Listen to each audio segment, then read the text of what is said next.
Go.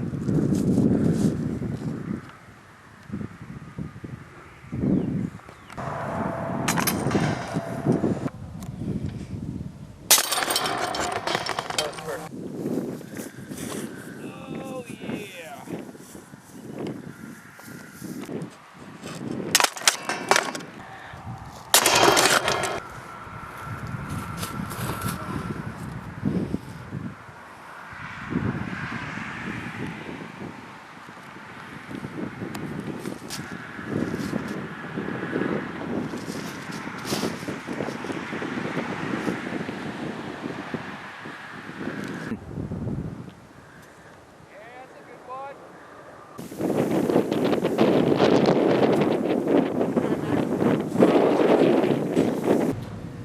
I'm Clay Preston, and here today we're going to be talking about some fun facts about disc golf.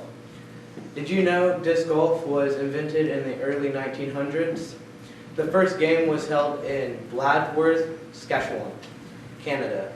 The Bladsworth elementary school kids would play by throwing tin lids into 4-foot circles in patches of sandy areas. Did you know also that hole-in-ones are called aces? Usually, professional golfers use up 20 to 30 discs in one match. In 1975, Stead Ed installed the first official disc golf course in Oakland Park, Pasadena, Los Angeles.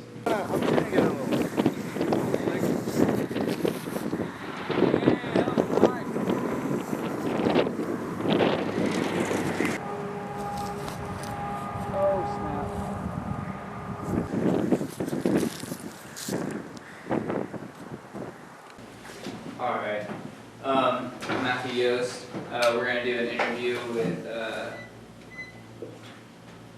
Brungardt. Alright, so we thought about something kids could do around town, and we were going around town looking for stuff, and we stumbled across the Frisbee Golf course outside of town. And we just got some questions about how the project got started and stuff like that.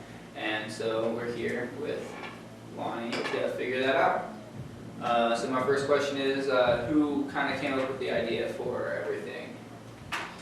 Well, to be honest, back in 2000, I think it was around 2004, 2005, I'm almost sure there was a one disc course there. I mean, actually one hole. Larry Hawks was a community member, and he really liked Frisbee Golf.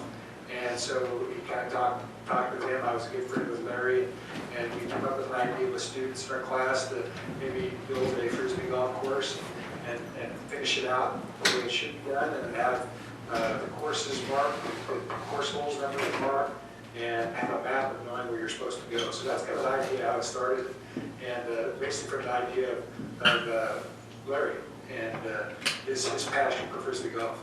That's cool. My next question is, where'd you guys come up with the funds and everything for this? So most of the funds we got help with were from the city.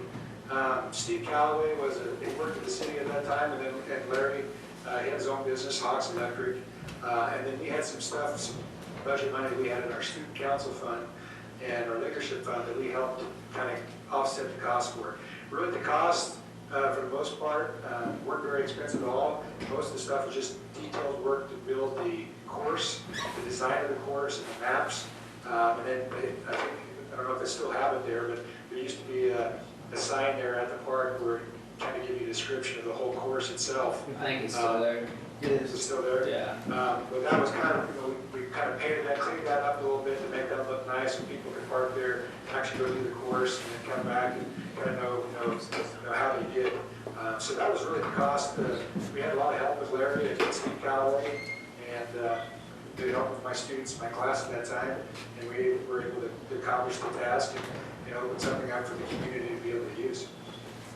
All right. My last question is, so like, who exactly were the students and like all the community members, if there were any, that helped you a lot? Well, like I said before, Lily Hawks was a kind of integral part of that process. And then Steve Calloway, Jeff Calloway, which is Steve's brother, he kind of helped with that process too. He might even gave some money to the project. At that time, he was the grocery store owner in Almena. And then it seemed like I always went to the banks, the Almena State Bank, and had help along out of First National Bank would help out a lot of times. But most of the times, most of the stuff for kids, those kids I remember, I have a list here, I went back and obviously had surprises with these names, but like Thomas Osmeyer and Joey Copper, Jesse Hilburn, Serena Woodside was there, Jenna Jessup, Cody Lowry, Cole Kinner-Connect, Britton Anderson, David Tallheim, Janelle Fritz, Ashley Kingham, Henry Griffiths, Julie Griffin, Lindsay Jessup, and Alyssa Shear, and Kelly Cole was another one that, those were the 16th in my class. And in that class, we did a lot of different activities for that year. We had a big little match where we had big brothers, big sisters involved, so we got a match with some of the younger kids. We did that activity there with the park and the Frisbee Golf. There was the old, right next to, I think it was the old newspaper place in Almena. On the side, we painted on the side there, I don't know if that's still that way. Yeah. I painted the design on that side as well. I was part of that class. Then we just coordinated a lot of different activities. The piece in the front of the school, that was just kind of a student council project. But a lot of things that we just coordinated, that's why it was called a leadership class, because we wanted them to get out in the community and show the community, what high school kids can do. And it was a positive time. I had a great time with it. I think the kids had a great time with it. And obviously, you guys are still, 20 plus years later, you guys are still using it. So that's great. Well, thank you so much. Yeah, no problem.